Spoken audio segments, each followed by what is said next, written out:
ရောက်လာတဲ့အချိန်ကနေစပြီးတော့မှလူလေသိမရှိခရစ်တော်နာမကြောင့်ဧည့်သည်ဝပြုတဲ့ဆရာတော်များပိတ်ဆွေတစ်တွေတွေ့ရတယ်။ဒါအောင်ကျွန်တော်တို့အနေနဲ့လည်းသိဝမ်းသာတယ်ဒီလိုလာပြီးတော့ဒီရဲ့အတော်အတွင်းမှာလက်ပြန်ကျွန်တော်တို့ပြန်မယ်ကျွန်တော်အနေနဲ့တော့လူလောကမှာလူရယ်လို့လာဖြစ်ပြီးမှမိမိကိုဖန်ဆင်းစိုးပိုင်တဲ့အရှင်ကိုသိလည်းမသိဘူးဂယုလည်းမမူဘူးသိရမှန်းလည်းမသိဘူးအဲ့ဒီလိုအခြေအနေမျိုးနဲ့ဘဝကုံဆုံးသွားရရင်လူပြစ်ရှုံးတယ်လို့ဒီလိုပဲကျွန်တော်တို့ခံယူပါတယ်နော်ဟာတစ်ဖက်သက်ကြလာ E လားမဟုတ်ပါဘူးဘုရားရှင်နဲ့လူသားကျွန်တော်တေချာပြန်စဉ်းစားကြည့်တဲ့အခါလူဆိုတဲ့တရားဝါကိုကျွန်တော်ပြန်ဆန်းစစ်တဲ့အခါမှာရအံ့ဩစရာကောင်းပါတယ်ဘုရားရှင်ကလူကိုသူ၏ပုံသဏ္ဍာန်နဲ့ဖန်ဆင်းတယ်တဲ့နော်ဒါကြောင့်မလို့ဘုရားရှင်ဖန်ဆင်းတယ်ဖန်ဆင်းလို့ဖြစ်တယ်အကျိုးအကြောင်းအဲ့ဒီထဲကနေပြီးတော့မှဘုရားဆိုတာမရှိပါဘူးထာဝရဘုရားဆိုတာလည်းမရှိပါဘူးဖန်ဆင်းရှင်ဆိုတာလည်းမရှိပါဘူးကိုယ်နဲ့ကိုယ်ဖြစ်တယ်လို့နေသူဟာနဲ့သူဖြစ်လာမှာပဲတချို့ကိစ္စတွေကတိုက်ဆိုင်လို့ဖြစ်တာပဲပညာရှင်တွေသိပ္ပံပညာရှင်တွေအနောက်နိုင်ငံမှာလဲပြောပါတယ်သူတို့လဲဒီကဘာကြီးကဖန်ဆင်းလို့ဖြစ်တာမဟုတ်ပါဘူးပောက်ကွဲမှုကြောင့်ဖြစ်တာ the big bang theory ဆိုပြီးတော့ပြောတယ်ဘာမှရည်ရွယ်ချက်မရှိဘဲနဲ့သူဟာနဲ့သူတိုက်ဆိုင်လို့ဖြစ်တာပါကံကောင်းလို့ဖြစ်တာပါအမျိုးမျိုးပေါ့ဒါပေမဲ့ကျွန်တော်တို့လူသားဖြစ်တဲ့လူတွေဟာစင်ကျင်တတ်ပါတယ်တွေးခေါ်တတ်ပါတယ်ကျွန်တော်မြင်တတ်ပါတယ်အခြေအနေကမျိုးမျိုးနည်းနဲ့ကျွန်တော်တို့ကိုပြောပြတယ်ကျွန်တော်တစ်ချိန်ကဒီလိုပဲ conference ကြီးတစ်ခုမှာအနောက်နိုင်ငံမှာကျွန်တော်အနေနဲ့ဟောပြောဖို့အခွင့်ရတယ်တတိယနိုင်ငံကလာတဲ့ဆရာဆိုတော့တိတ်တော်လဲသူတို့ထင်တော့မကြည့်ကြပါဘူးသို့တော့အဲ့ဒီမှာဟောပြောပါဆိုခေါ်ဖိတ်တဲ့အခါကျွန်တော်ပြောပါတယ်အနောက်နိုင်ငံကနေလူတွေကသူတို့ကပူရင်ကြီးတယ်ခင်ဗျားတို့ကအခုပြောလိုက်တာက first world ကဘာတစ်ပေါ့နံပါတ်1ငါတို့ကနော်ပထမကဘာမင်းတို့ကတတိယကဘာနံပါတ်1ကဘာတို့နံပါတ်2ကဘာတို့နံပါတ်3ကဘာတို့ကိုခင်ဗျားတို့ကသုံးနေတာဘသူအခွင့်နဲ့သုံးနေတာလဲဘာအထောက်အထားနဲ့သုံးနေတာလဲဒီလူကယဉ်ကျေးတယ်ဟိုလူကယဉ်မကျေးဘူးဒါကမှန်တယ်ဟိုကမှားတယ်ဟေရိုရှိယသတင်းစာဆရာတွေလာလိုက်လို့ရှိရင်သတင်းစာတွေထဲမှာရေးလိုက်လို့ရှိရင်အများအပြားတစ်ဖက်ဆောင်းနေချိုးနေပြီခင်ဗျားတို့ဆွရေးတာပဲသတင်းစာတွေမှာဆိုရင်အများအပြားကအကြောင်းမျိုးမျိုးကိုထောက်ပြီးတော့မှသတင်းစာတွေကသတင်းစာဆရာသမားတွေကသူ့အတွေးခေါ်နဲ့သူရေးတာပဲကျွန်တော်ကိုယ်တိုင်ပင်လျင်သတင်းစာဆရာတယောက်ဖြစ်ပါတယ်ဟိုတုန်းကဗမာခေတ်တို့မြမအလင်းတို့ကျွန်တော်သတင်းစာတွေလွတ်လပ်လပ်ရေးရတဲ့အချိန်တုန်းကအပတ်တိုင်းကျွန်တော်အဲ့ဒီမှာစောင်းပါကျွန်တော်ကလောင်နာမည်ကသိပ္ပံမောင်လှသိပ္ပံအောင်မိုးဆိုပြီးတော့အခုဟိုခေတ်ကသတင်းစာတွေမှာတော့ပြန်ကြည့်ရင်တွေ့ပါလိမ့်မယ်ဒီຢာကြီးကျွန်တော်ရေးကိုအခွင့်ရခဲ့တယ်စဉ်းစားခဲ့ရတယ်။အဲတော့ကျွန်တော်တို့ပြောပြတယ်ဥပမာဗျာလို့ Africa တော်ထဲမှာလူရိုင်းကို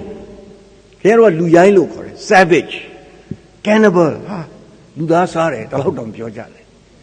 အဲ့တော့အဲ့ဒီခင်ဗျားတို့အမြင်အားဖြင့်ရိုင်းနေဆိုတဲ့လူခင်ဗျားတို့ကအဲ့ဒီထဲမှာသွားပြီးတော့မှသူကနဲ့သူအေးဆေးသေးသူမိသားစုနဲ့သူတဲလေးနဲ့တောထဲမှာသူနေတာကိုခင်ဗျားတို့ကအတင်းကျပ်တခါတည်းဝင်ပြီးတော့မှအုတ်ထုတ်ကြီးတွေနဲ့တနတ်ကြီးတွေနဲ့အင်ကြီးကြီးတွေနဲ့စူးစူးညံ့ညံ့နဲ့ခါတည်းကိုယ်ကရဝင်သွားပြီးတော့အဲ့ဒီကိုခင်ဗျားကဘာမသိညာမသိနဲ့ခင်ဗျားတို့ဖြတ်ပြီးတော့ရှောက်လာတဲ့အခါမှာသူမိသားစုကအဲ့ဒီခြုံပုတ်ထဲမှာသူအတတ်နိုင်ဆုံးအကာအကွယ်ပေးပြီးတော့ထားတယ်သူမိမကလည်းမိဖွားတာဘလို့မှမကြသေးဘူးဒါကိုသူကြည့်ရှုနေရတာပြုံးဆိုခင်ဗျားတို့ဝင်လာတဲ့ခါကျတော့ဒီလူကလူဖြစ်တဲ့အတွက်ပထမဦးဆုံးသူချစ်ခင်တဲ့လူကိုသူကာကွယ်ဖို့သူစိတ်ထဲမှာရှိတယ်အဲ့တော့မိရသူ့ရှိမှရှိတဲ့လှန်ကိုဆွဲပြီးတော့တစ်ပင်နောက်ကနေသူပုံးနေတာဟဲ့လို့စုပ်ပြီးတော့ဝါကနေဝင်လာတယ်ဘာမပြောညာမပြောနဲ့ဆိုတော့သူမြင်တဲ့ကဟေးဆိုသူလဲကာကွယ်တဲ့အနေနဲ့လှမ်းပြီးတော့လှမ်းနဲ့ပြစ်လိုက်တယ်ဟဲ့တော့မျက်နှာဖြူတယောက်ကိုထိတယ်နောက်နေ့ကျတော့သတင်းစာကြီးမှာထွက်လာတယ် The savage run amok ဟာလူရိုင်းတော့ဘုရားမတာဖြစ်သွားတယ်လူရိုင်းကလှမ်းပြီးလှမ်းနဲ့ပြစ်လိုက်တာငါတို့လူရင်ကြီးတယောက်ဆုံးရှုံးသွားရတယ်အဲ့လိုခင်ဗျားတို့ရေးတယ်တစ်ဖက်ကတစ်ခါပြန်ကြည့်ရင်ခင်ဗျားတို့နောက်ဆုံးခင်မိတဲ့တိုက်လေရင်ပြန် F-15 နဲ့ F-16 နဲ့အဲ့ဒီလေရင်ဘူးလေးကိုလေရင်မောင်းနိုင်အောင်တက္ကသိုလ်ကျောင်းတက်ရတယ်ပညာသင်ရတယ်စာတက်ရတယ်တေချာသင်ကြားပေးရတယ်အဲ့ဒီလေမှုလေးကလေမှုဖြစ်လာတဲ့အခါမှာတန်ပေါင်းများစွာတန်တဲ့ဒီတိုက်လေရင်ဘုံတွေအပြစ်တတ်ထားတယ်စက်တနတ်တွေအပြစ်တတ်ထားတယ်မိလောင်ဘုံတွေချိတ်ထားတယ် rocket တွေချိတ်ထားတယ်ပြီးတော့မှအထက်ကအမိတ်နဲ့အေးလေပြန်ကသွားပြီးတော့မှနော်အောက်မှာရှိနေတဲ့ရွာမှာရှိနေတဲ့ရန်သူလို့တတ်မှတ်တဲ့လူတွေကိုဝင်ပြီးတော့ဘုံတွေချစက်တနတ်နဲ့ပြစ်အောက်ကလူတွေကိုဒီလေရမှုလေးတခါမှလည်းမြင်ဘူးတာမဟုတ်ဘူးတခါမှလည်းရံဖြစ်ဘူးတာလည်းမဟုတ်ဘူးဒူမှန်းလည်းသိတာမဟုတ်ဘူးထက်ကနေတော့ချတာချပြီးတော့ပြန်လာပြီးတော့ခင်မီလေပြန်ကြီးပြန်ထိုးဆင်းတဲ့အခါကျတော့အေးဒီလူငယ်ကိုသူရဲကောင်းတစ်စိတ်ခင်ဗျားတို့ကတတ်ပြီဟိုမှာခလေးလေးတွေဘာမသိညာမသိလူတွေဖြည့်စည်းခြင်းခံရမယ်ဒီမှာဒီလောက်ရကမှန်ကန်တယ်ဆိုပြီးတော့ခင်ဗျားတို့ဆုံးဖြတ်ခြင်းနဲ့သူရဲကောင်းတစ်စိတ်တော့ခင်ဗျားတို့ပြီးတယ်ကျွန်တော်ရှင်းရှင်းမေးခြင်းနဲ့ခင်ဗျားတို့ဘုရားသခင်ရဲ့ရှေ့မှာကျွန်တော်တို့အားလုံးကိုစိုးပိုင်တဲ့သာဝရဘုရားရှေ့မှာဘသူကလူရိုင်းလဲလို့ခင်ဗျားတို့မှာအဖြေရှိရလားအထူးသဖြင့်ဒီ conference ကြီးကကျွန်တော်တို့သာဝရဘုရားကိုယုံကြည်ပါတယ်သာဝရဘုရားနဲ့ပတ်သက်လို့သာသနာလုပ်ငန်းကိုစွမ်းစွမ်းတမန်လုပ်နေတဲ့ပုဂ္ဂိုလ်ကြီးတွေဒီမှာအများကြီးပါအေးဒီလိုမျိုး conference ကြီးမှာကျွန်တော်လာဆုစည်းနေကြတယ်ကျွန်တော်လည်းဘုရားရှင်ရဲ့ကြီးစွာကြောင့်ဟိုတတိယနိုင်ငံဟိုမြန်မာနိုင်ငံလိုနိုင်ငံမျိုးကနေဒီမှာလာပြီးတော့အခုလိုမိန့်ကြားဖို့အခွင့်ရတယ်ဘုရားပေးတဲ့အချိန်လို့ကျွန်တော်ယုံကြည်တယ်အခုကျွန်တော်ပြောနေတဲ့စကားတွေကတချို့ခင်ဗျားတို့တော့သိဘဝင်ကြခြင်းမကြမှာဘဝင်ကြတာတွေမကြတွေနားမလဲဘူးကျွန်တော်အခုပြောနေတာဘုရားကျွန်တော်ကိုပြောခိုင်းနေတယ်လို့ကျွန်တော်ယုံကြည်လို့ကျွန်တော်ပြောတာဖြေပါအခုနောက်ဟိုတောတွေကလူရိုင်းခဲရိုခေါ်နေတဲ့ savage ဘသူက savage လဲဒီလူရင်ကျေးလေးခဲရိုမျက်စိအားဖြင့်တက္ကသိုလ်ကျောင်းနေဘူးတာနဲ့စာတတ်တာနဲ့ဟ lu yang kemyaga tu ane tu kagwe bu tu le tu yang chicken ne tu ain dong tu yok ja teo ni ne twet pi do tu kagwe ra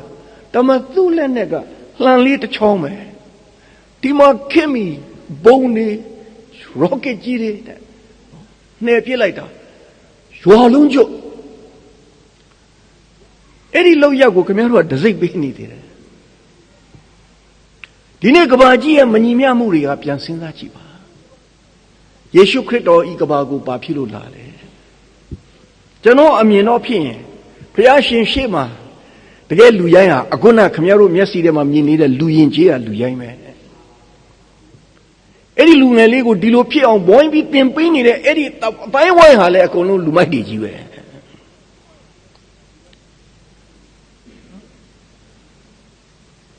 လူတိုင်းမှာအခွင့်အရေးရှိတယ်လူအခွင့်အရေးဘာအခွင့်အရေးမျိုးမျိုးပြောနေကြတယ်မှန်ပါတယ်ကျွန်တော်တို့လူသားများကိုဘုရားကဖန်ဆင်းထားတယ်ကျွန်တော်ဟာလူဖြစ်တဲ့အတွက်ကြောင့်မလို့ကျွန်တော်မှာအခွင့်အရေးရှိတယ်ကျွန်တော်အခွင့်အရေးကတော့ဟိုရေးဒီရေးဟိုဟာပေးဒီဟာပေးရှောက်ရှက်ပြီးတော့စန္ဒပြပြီးអော်နေဖို့မဟုတ်ဘူးကျွန်တော်အခွင့်အရေးကတော့ထာဝရဘုရားရှိတယ်ထာဝရဘုရားဒီလူတိုင်းကိုချစ်တယ်မိုက်မဲဆိုးသွမ်းတဲ့လူတွေကိုလိမ္မာစေတယ်အဲ့ဒီဘုရားကိုယုံပါကျွန်တော်ခံစားချက်ပဲမကြကနာလမ်းဘေးဒီမှာဟောဒီပမာပြေမှာလဲလမ်းဘေးကျွန်တော်တို့ဟောပါတယ်ဘုရားရှင်ရဲ့ကျေးဇူးတော်ကြောင့်အမေရိကပြည်နယူးယောက်အခုကုလသမဂ္ဂ UN Plaza ကြီးနိုင်ငံပေါင်းစုံရဲ့အလံနေချိတ်ထားတဲ့အဲ့ဒီ Plaza ရဲ့ platform ရှိပါဒီဘက်က Fifth Avenueအဲ့ဒီလမ်းဘေးမှာလဲကျေးဇူးတော်ကြောင့်ယေရှုခရစ်တော်ကြောင့်ကိုအဲ့ဒီအမေရိကန်တွေကိုကျွန်တော်ဟောခဲ့ရတယ်ကျွန်တော်တကယ်ချင်းတယောက်နဲ့ကျွန်တော်ရှောက်သွားနေရင်အဲ့ဒီမှာထွက်ပြီးတက်တည်ခံနေတယ်ကျွန်တော်ကြည့်လိုက်တော့ဟာငါတို့လှုပ်တယ်လို့ပဲလမ်းဘေးတရားပွဲဟာကောင်းတာပဲကျွန်တော်တကယ်ရောငါလည်းဟောချင်တယ်ပေါ့ဟာခင်ဗျတကယ်ပြောတာရရင်ဟာရတယ်ဒီလူကကျွန်တော်တကယ်ချင်းပဲ तू ကသွားပြောတယ်အေးရတယ်လားဒီအခုပြောနေတဲ့လူပြီးရင်အဲ့ဒီလူကလည်းအရှိကသူဘယ်လိုဘုရားရှင်ကိုတွေ့လာတယ်အစားဘယ်လိုစိုးပေးတယ်ဒါမှဘုရားရှင်ရဲ့ကြီးစုတော်ကြောင့်ဘယ်လိုပြောင်းလဲလာတယ် Tiffany ဆိုရက်ရွှေတို့ဘာတို့လုပ်တဲ့သူက bring ဆရာဆိုတော့အခြေအနေကောင်းတဲ့လူပဲဒါပေမဲ့အခုဒီလမ်းဘေးမှာ तू လာပြီးတော့လာဘုရားတခင်ကကောင်းမြတ်တယ်ဆိုတာကိုမရှက်မချောက်သူပြောနေတယ်ဘလို့အံ့ဩစရာကောင်းတယ်ဒါနဲ့ကျွန်တော်အချိန်ကြတော့ကျွန်တော်လည်းတက်တော့အဲ့ဒီဆရာပြောတယ်ခင်ဗျားဟောတာတော့ဟောတော့တဲ့အခုဒီမှာဒီအလံတွေ့လာအဲ့ဒီအလံနဲ့တိတ်မခွာနဲ့တဲ့အဲ့ဒီအလံနားမှာပဲဟောတယ်နော်ဟောဆိုဒီအလံအောက်မှာရှိနေဘယ်ရဲမှလာဒုက္ခပြီးလို့မရဘူးတဲ့ဒါကျွန်တော်တို့တိုင်းဖြေရဲ့အခွင့်အရေးပဲအဲ့ဒီအလံအောက်ကနေတော့ပြောလို့ရတယ်ဟာဟုတ်တာပဲလို့တာလေနော်ဟဲ့ကျွန်တော်ဘုရားရှင်ရဲ့ကျေးဇူးတော်ကြောင့်ဟဲ့လူတွေဟဲ့အမေရိကန်တွေခင်ဗျားတို့တွေဖယားသခင်ကိုသိတယ်ဆိုပြီးဒီနိုင်ငံဟာခရစ်ယာန်နိုင်ငံလို့အများသိနေတယ်ဒါပေမဲ့ခင်ဗျားတို့တွေအဲ့ဒီဘုရားကိုတကယ်သိရလားကျုပ်ကမြန်မာပြည်ကလာတာဆိုရှယ်လစ်နိုင်ငံကလာတာဟာကိုလူတွေကရပ်ပြီးတော့ချိ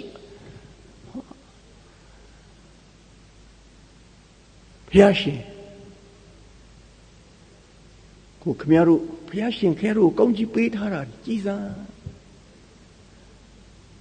ကျွန်တော်တို့တိုင်းပြည်မှာတော့ကျွန်တော်တို့လူမျိုးတွေကတော့အသားဖြူဖြူနဲ့သပင်ဝါဝါနဲ့မျက်လုံးပြပြဆိုရင်ခရိယန်လို့ပဲအောက်မိတာပဲဟဲ့တို့ဘိုးဘေးတွေအားလို့အနေနဲ့လေအခုလဲတိုင်းနိုင်ငံခရိယန်နိုင်ငံလို့ခင်ဗျားတို့ခေါ်တာပဲခင်ဗျားတို့ရဲ့ငွေဒေါ်လာမှာ in God we trust ဆိုပြီးခင်ဗျားတို့ရေးထားတယ်ဖယားသခင်ကိုငါတို့အားကိုးတယ်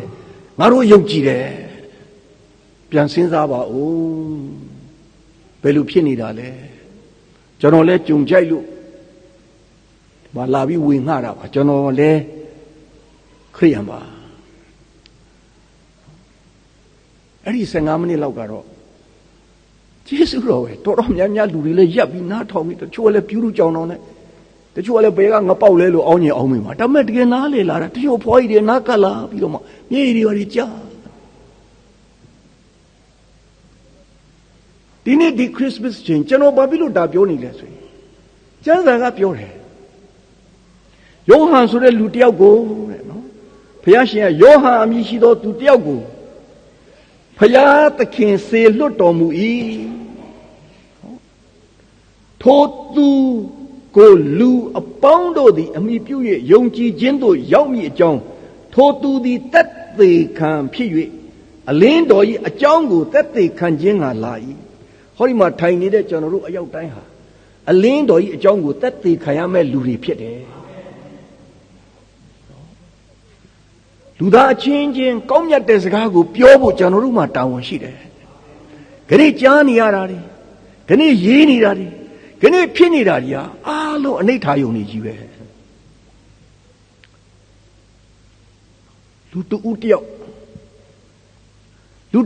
ရဲ့နှလုံးသားပြောင်းလဲသွားရင်တူတယောက်ပြင်မဲ့အံ့ဩဖွယ်ရာကိုပြုနိုင်တယ်တော့ဘုရားရှင်ကကျွန်တော်တို့ကိုကြည့်တဲ့အခါမှာနှလုံးသားကိုပဲကြည့်တယ်ပရောဖက်ကြီးယေရမိကပြောတယ်ဘုရားရှင်ကိုတကယ်တွေ့ခြင်းလို့ဘုရားရှင်ကိုတကယ်ရှာရင်စိတ်နှလုံးအကျွင်းမဲ့ရှာပါစိတ်နှလုံးအကျွင်းမဲ့ရှာပါဒီနေ့ကျွန်တော်တို့ရဲ့ပြဿနာကနှလုံးသားပြဿနာပါလူရဲ့နှလုံးသားကိုဓာတ်ခွဲခန်းမှာပြုပြင်လို့မရပါဘူးကျွန်တော်တို့ဒီကမ္ဘာလောကကြီးမှာလူရဲလို့ဖြစ်လာတဲ့အခါမှာကျွန်တော်တို့မှာရွေးချယ်ဖို့နှစ်ခုပဲရှိတယ်ကျွန်တော်တို့ကိုဖန်ဆင်းဆိုးပိုက်ပြီးကျွန်တော်တို့ကိုအမြဲတစ်ဖက်သက်ချစ်တဲ့မဆာနေတဲ့ဘုရားသခင်ကိုကျွန်တော်တို့ရွေးမလားစာရမဏတ်ကိုရွေးမလားဒါကျွန်တော်တို့ရွေးချယ်လို့ရတယ်ကျွန်တော်ခဏခဏပြောနေလို့လူသားတွေအတွက်ဘုရားရှင်ပေးတဲ့အကြီးဆုံးဆုကျေးဇူးကလွတ်လပ်စွာရွေးချယ်လို့ရတယ်ငါဘုရားရှင်နောက်လိုက်မယ်ဘုရားရှင်အားဖြင့်ငါအတတ်နိုင်ဆုံးအခြားလူသားများကိုကူညီမယ်မဆမယ်ငါဒီအသက်ရှင်တဲ့အခါမှာဘုရားရှင်အတွက်အသက်ရှင်မယ်ဒါကျွန်တော်တို့ရွေးချယ်ဖို့ယေရှုခရစ်တော်ကယောဟန်15မှာပြောတယ်ငါဒီမှန်သောစပြည့်နွယ်ပင်ဖြစ်တယ်မင်းတို့ဟာအကိုင်းအခက်တွေဖြစ်တယ်ငါ၌တည်နေပါငါ၌တည်လို့ရှိရင်တည်ကြည်တဲ့အသီးကိုသီးဖို့ငါဆောင်ရွက်ပေးမယ်ငါ၌တည်ပြီးအကိုင်းအခက်ဖြစ်ရသားနဲ့အသီးမသီးရင်ငါကိုယ်တိုင်ခုတ်ပစ်လိုက်မယ်ရှင်ယောဟန်15 1 ကနေ 9အထိဖတ်ကြည့်ခုတ်ပစ်လိုက်မယ်ထို့သောအကိုင်းအခက်များကိုလူတို့သည်စုသိမ်း၍မိတယ်သို့ချပစ်လိုက်မယ်ငါ၌တည်ရင်တာ၍ပြီးဖို့ရငါကထတ်ချိုင်ပေးဦးမယ်ငါမပါရင်မင်းတို့ဘာမှမတတ်နိုင်ဘူးကျွန်တော်ဝိညာဉ်ကဘုရားနဲ့ထိရင်ကျွန်တော်စိတ်ကမှန်တယ်ကျွန်တော်စိတ်ကမှန်လို့ရှိရင်ကျွန်တော်ကိုယ်ခန္ဓာမှန်တယ်ကျွန်တော်ဝိညာဉ်ကဘုရားရှင်ရဲ့ကြီးစုတဲ့ကြောင့်ဘုရားဝိညာဉ်နဲ့ကျွန်တော်ထိတဲ့အခါမှာကျွန်တော်ဘုရားသားဖြစ်တယ်အဲ့ဒါကြောင့်မလို့ဘုရားသားဖြစ်တဲ့လူဟာဒုစရိုက်ကိုမပြုတ်ဘူးအဲ့ဒီလူဟာစိုးရင်ကြောက်ကြမှုမရှိဘူးဘုရားရှင်ရဲ့အလိုတော်အတိုင်းအသက်ရှင်တယ်သူ့ကိုယ်သူစောင့်ထိန်တတ်တယ်ဒီနေ့ဗျာမတာဖြစ်နေတာဒီအားလုံးဟာသက်ဆိုင်တဲ့လူတွေတာဝန်ရှိတဲ့လူတွေကိုမထိန်သိမ်းလို့ဗျာမတာဖြစ်နေတာကြီးပဲ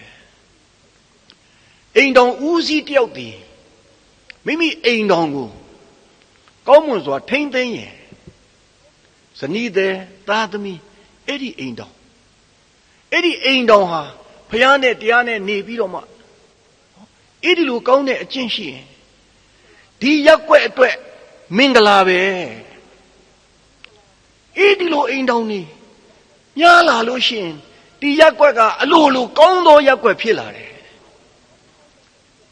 ဒါ ဒါပေမဲ့ဘယုတ်ဒုက္ခအိမ်တော်နေများလာရင်ရက်ွက်ကဘယုတ်ဒုက္ခဖြစ်လာတယ်ပြန်စဉ်းစားကြည့်ပါဒီနေ့ကျွန်တော်တို့ဟိုဟာဖြစ်နေတာတို့ဒီဟာဖြစ်နေတာဟိုအစိုးရမကောင်းလို့ဒီအစိုးရမကောင်းလို့ဒီအခြေအနေမကောင်းလို့တချို့လူတွေကပြောလိုက်တာဗမာပြည်မှာလူဖြစ်ရတာပဲတခါတည်းဆုံးရှုံးသလိုတခြားနိုင်ငံသွားမှကြီးပွားသလိုမလုံနဲ့ဒီနေ့ကျွန်တော်တို့မြန်မာပြည်မှာလာပြီးတော့မြန်မာတိုင်းရင်းသားဖြစ်ရတာဖယားအလိုတော်ရှိလို့ဖြစ်ရတာဖယားရှင်ပို့လို့ဖြစ်ရတာဘာဖြစ်လို့ဒီမှာပို့လဲကျွန်တော်တို့ကိုအခြားမြန်မာတိုင်းရင်းသားအားလုံးကိုဖယားကြောင့်သက်သေခံဖို့ကျွန်တော်ဒီလိုပဲယုံကြည်တယ်ဟောဒီမှာရှိတဲ့ညီကိုမောင်နှမတွေလေကျွန်တော်တို့ဟိုဟာဒီဟာတွေကအရင်ပြောတတ်ကြတယ်ဒါပေမဲ့ကျွန်တော်တို့ကိုယ်တိုင်ခံစားရတာဖယားရှင်နဲ့ထိတွေ့တဲ့လူတိုင်းဟာကောင်းကြီးမင်္ဂလာကိုခံစားရပါတယ်